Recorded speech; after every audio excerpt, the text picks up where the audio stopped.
साथियों नमस्कार, मैं नागेंद्र कुमार कुशवाहा, राष्ट्रीय सचिव विश्व भारती जन सेवा संस्थान। साथियों, तमाम देश भर के जितने भी सहारा पीड़ित जमाकर्ता और कार्यकर्ता हैं, सबको मालूम था पूरे देश के लोगों का ध्यान आज की सुनवाई पर था। बहुत सारे लोग फोन करके ये जानकारी भी मुझसे मांग रहे हैं कि आज का सुनवाई में क्या हुआ, और हम लोगों ने भी अपने लीगल टीम से जानकारी लिया कि आज का टीम में क्या हुआ। साथियों, जानकारी देने के पहले हम उस बात पे जानना चाहते हैं कि पिछला 14 अक्टूबर को जो सुनवाई हुआ था, उसके बाद सहारा इंडिया की ओर से जगदीश शर्मा जी, कन्हाई जी और ज्ञानदान की टीम के लोग जो आकर के आपके बीच में तरह तरह का वीडियो बना के परोस रहे थे कि 17 नवंबर के बाद हम आज़ाद हो जाएंगे, 18 नवंबर से कार्यालय खोल के भुगतान चालू हो जाएगा, सारी बाधाएं दूर हो जाएगी। और सब लोग 17 नवंबर की डेट पे निगाह गड़ाए हुए थे, क्योंकि हम लोगों के बारे में तो वो लोग झूठा प्रेस बनाते ही हैं कि ये लोग हम लोग बहुत गलत लोग हैं, आप लोगों को बहुत लाखों करोड़ों चंदा के रूप में आप लोगों को हम लोग ठग लिए हैं, और ये लोग बहुत पाक साफ हैं कि 5 लाख करोड़ रुपया लेकर के भी पूरे देश का आपको लगातार गुमराह करने और भ्रम में डालने में लगे हुए हैं। तो उनकी बातें आप लोगों की अच्छी लगती है और हम लोगों की बात कड़वी लगती है, लेकिन हम लोग तो वही बोलेंगे जो फैक्ट है। तो साथियों, अब आते हैं आज की जो सुनवाई थी, उसमें ऐसा कुछ भी नहीं हुआ, ऐसा कुछ भी नहीं हुआ जिस तरह से उन लोगों की तरफ से परोसा जा रहा था। जो आंशिक जो सूचना अभी तक हम लोगों को मिला है कि जो प्रॉपर्टी ये लोग 88 प्रॉपर्टी सेल करने के लिए लगाए हुए थे, उन प्रॉपर्टियों में कई ऐसी प्रॉपर्टी है जो डिस्प्यूटेड है, यानी कि सहारा ने उसको पहले से ही बेच दिया था और दोबारा उसको बेचने के लिए जा रहा था। कुछ संपत्ति उसमें ऐसी थी जो पट्टे पर दिया गया था, पट्टा मतलब होता है लीज, और उसको ही बेचने जा रहा था। उन संपत्तियों के जो मालिक जो खरीद चुके हैं, उनसे वो लोग भी आईए के माध्यम से सुप्रीम कोर्ट में आज पहुंचे हुए थे। जो पट्टे पर जो जमीन दिया गया था, जैसे आपको सहारा शहर के बारे में पूरे देश को मालूम है कि सहारा शहर लखनऊ की जमीन बेच रहे थे, तो उत्तर प्रदेश शासन ने उसको जब्त कर लिया और उसको ही बेचने के लिए लोग अडानी को चढ़ाए हुए थे। तो उत्तर प्रदेश भी यही लगाए हुए था कि वो जमीन तो पट्टे पर है, तो ये कैसे बेच सकते हैं। तो जो सूचना अभी तक मुझे मिला है, ये सारी चीज़ों पर माननीय सुप्रीम कोर्ट में सरकार के तरफ से पक्ष रखा गया, जमीन मालिकों की तरफ से पक्ष रखा गया, और जिनका पट्टा पर जमीन था उनके तरफ से रखा गया। तो इसको बृहद जानकारी इकट्ठा करने के लिए सरकार ने 6 सप्ताह का वक्त लिया है कि 34 ऐसी संपत्तियां हैं जिनका शिनाख्त किया गया, जो इनका नहीं है, या तो पट्टा पर या बिका हुआ है, और बाकी के लिए हमको समय दिया जाए।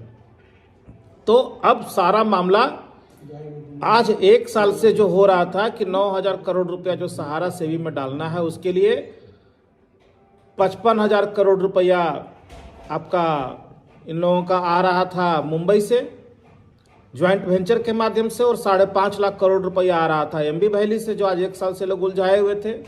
वो दोनों से तो 1 रुपया नहीं आया, लेकिन ये लोग माननीय सुप्रीम कोर्ट में लगाए हुए थे कि जो 9,000 करोड़ रुपया बकाया है सेबी का, उसको हम लोग 9 महीना में जमा कर देंगे। उसको भी नहीं जमा किए, और एक और गलत काम कर दिए कि माननीय सुप्रीम कोर्ट में लोग खुद ही बोले थे कि 9 महीना में पैसा देंगे, लेकिन लोग नहीं दिए।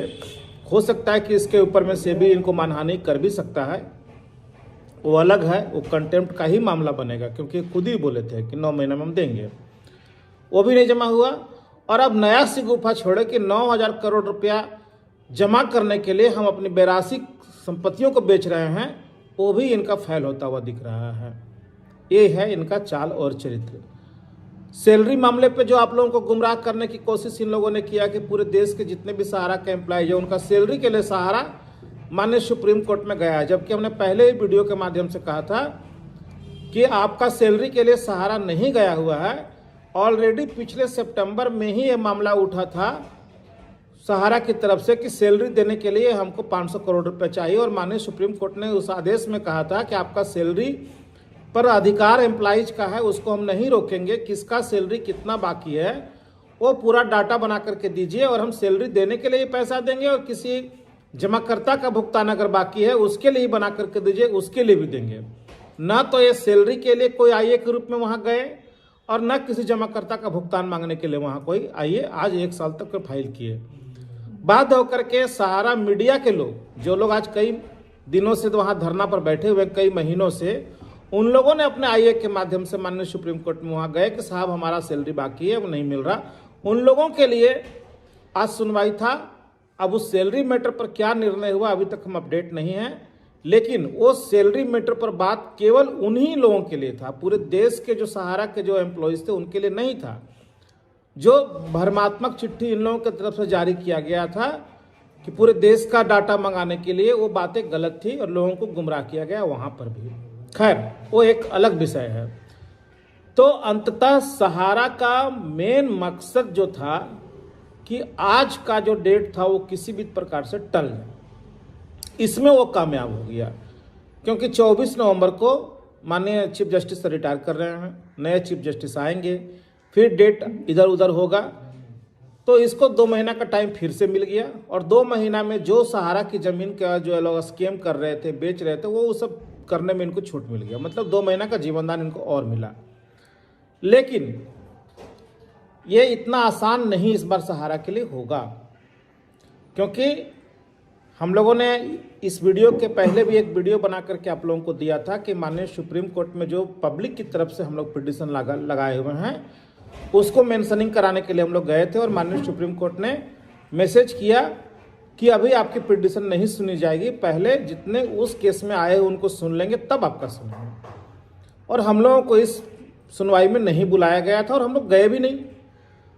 लेकिन अब उसकी सुनवाई कराने की बारी आ गई है। जैसा कि कल आप लोग सुने भी होंगे कि हमारे अधिवक्ता श्री अखिलेश श्रीवास्तव जी ने स्पष्ट कहा कि सहारा की ज़मीन हमारा है, क्योंकि लॉ भी कह रहा है कि वो ज़मीन सहारा के जमाकर्ताओं के पैसे से जब खरीदा गया था और सहारा जो वचन दिया था कि आपका मैच्योरिटी होगा तो आपको इतना पैसा देंगे, उसमें वो डिफ़ॉल्टर हो गया। तो लॉ ये कहता है कि वो ज़मीन जिसके पैसे से खरीदा गया था वो उसका है, तो उसका मालिक जमाकर्ता है, सहारा तो है नहीं। वो कौन होता है हमारी ज़मीन को बेचने वाला?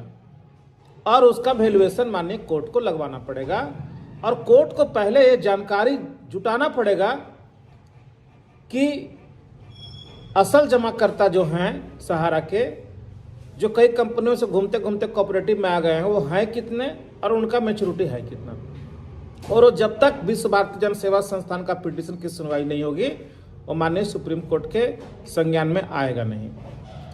तो ये जिम्मेवारी अब हम लोगों की है कि हम अपने केस की सुनवाई करें, क्योंकि अब 17 तारीख का डेट का परिणाम जो हम लोग सोच रहे थे वही हुआ। लीगल टीम ने कहा था कि 17 की सुनवाई देख लेते हैं, उसके बाद हम लोग अगला स्टेप लेंगे। मुझे पूरी उम्मीद है कि हमारी लीगल टीम की ओर से बहुत जल्द अपनी जिम्मेवारी का एहसास करते हुए देश के 13 करोड़ जमाकर्ताओं के लिए और अपने विश्व भारती जन सेवा संस्थान के 32,000 मेंबरों का संज्ञान में लेते हुए इस केस को हम लोग अब मेंशनिंग कराने जा रहे हैं। क्योंकि अगर आज हम आज सुनवाई में गए होते तो जैसा सहारा की तरफ से बहुत सारा आईए लगाए गए थे, तो आज हमारा सुनवाई होता नहीं, क्योंकि 2 मिनट भी टाइम हमको नहीं मिल पाता। हम लोग अब केस का करवाएंगे और उसका सुनवाई हम लोग करवाएंगे और पूरा मामला देश का कितना पैसा बकाया है, कितना क्या है, कैसा फ्रॉड है, सब माननीय सुप्रीम कोर्ट के संज्ञान में हम लोग डालेंगे। तो ये हम लोग अब करने जा रहे हैं। और पटना में जैसा कि आप लोग को मालूम है, विश्व भारती जन सेवा संस्थान की ओर से एक PIL लगाया गया है और वो PIL विशुद्ध रूप से सहारा इंडिया के द्वारा जो जमीन का स्कीम किया गया है उसके खिलाफ लगा है। उसकी सुनवाई 1.5 महीना बाद जो सुप्रीम कोर्ट में होने वाला है आज वाला, उसके पहले हम लोग पटना का सुनवाई उम्मीद है कि इसी महीना से स्टार्ट हो जाएगा। और पटना हाई कोर्ट में जैसे ही जमीन का स्कीम का मामला आएगा उसका असर उस केस पर भी पड़ेगा। इसको हम लोग करने जा रहे हैं। जो CID की तरफ से जो क्रिमिनल केस किए गए थे सहारा के ऊपर, उसमें गिरफ्तारी अभी केवल 2 लोगों की हुई है। हम लोग बहुत जल्द CID के साथ मीटिंग करके और उनसे आग्रह करेंगे कि जितने भी सारे अभियुक्त हैं उनको भी जल्द से जल्द गिरफ्तार किया जाए। ये तमाम काम हम लोग करेंगे। माननीय सुप्रीम कोर्ट में भी हम लोग अपना सुनवाई के लिए अब जा रहे हैं, पटना हाई कोर्ट में भी जा रहे हैं और जो क्रिमिनल केस हैं उसमें गिरफ्तारी के लिए भी जा रहे हैं। कोई मौका इनको अब नहीं मिलेगा। ये 1.5 महीना का अंतराल इनके लिए बहुत भारी पड़ने वाला है। तो साथियों, निराश होने की जरूरत नहीं है। हम लोग को यह अंदेशा हो गया था कि आज यही होगा, क्योंकि सहारा की जमीन बेचना इतना आसान नहीं है। सहारा का जितना मामला है उसको माननीय सुप्रीम कोर्ट को जब तक नहीं समझ में आ जाएगा कंप्लीट, तब तक हम लोगों को संपूर्ण न्याय नहीं मिलेगा। अभी तक जो मामला चल रहा था केवल 9,000 करोड़ रुपए तक की था जो सेबी का बकाया था, लेकिन जैसे ही सेबी के सुप्रीम कोर्ट के संज्ञान में, माननीय सुप्रीम कोर्ट के संज्ञान में हम लोग डालेंगे कि पूरे देश का लगभग 5 लाख करोड़ रुपया बकाया है, तो परिस्थिति कितनी तेजी से बदलेगी वो आप समझ सकते हैं। तो साथियों, बहुत सारी बातें और है, वीडियो लंबा हो जाएगा। बाकी आज का जो सुनवाई हुआ है उसका पूरा डाटा आने दीजिए, उसके बाद हम लोग आगे का जो भी चीज़ें होगा पार्ट में क्रमवार आपको बताते रहेंगे। नमस्कार साथियों, जय हिंद, वंदे मातरम।